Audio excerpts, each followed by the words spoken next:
আসসালামু আলাইকুম ভিউয়ার্স, দিন ইসলাম বাংলা চ্যানেলে আপনাদেরকে আবারও স্বাগতম জানাচ্ছি। এবং এই চ্যানেলে এবারের ভিডিও নিয়ে আসলাম ইসলামিক কিছু গুরুত্বপূর্ণ হাদিস, যেগুলো মুসলিম জাতির জন্য খুবই গুরুত্বপূর্ণ এবং আমলকৃত।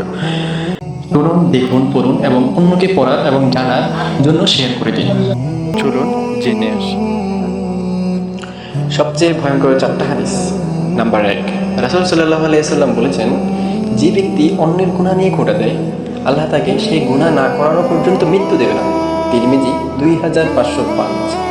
হাদিস নম্বর 2, রাসূল সাল্লাল্লাহু আলাইহি ওয়াসাল্লাম বলেছেন, মৃত্যুর পর তাদের মাথা পাথর দিয়ে ভাঙা হবে যারা ফজরের নামাজ না পড়ে ঘুমিয়েছিল এবং যারা কোরআন গ্রহণ করে তা ছেড়ে দিয়েছে।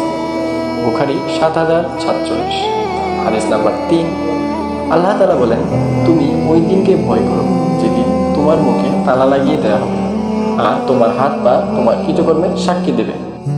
সূরা ইয়াসিন আয়াত নম্বর 65। হাদিস নম্বর 4, আল্লাহ তাআলা বলেন, আমি ইচ্ছে করলেই সবাইকে হেদায়েত দান করতে পারতাম, কিন্তু আমার এই কথা অবশ্যই সত্য যে আমি মানুষ এবং জিন দ্বারা জাহান্নাম পূর্ণকারক। সূরা আস-সাজদা আয়াত নম্বর 13। ভিডিওটি ভালো লাগলে অবশ্যই লাইক শেয়ার করে দিবেন।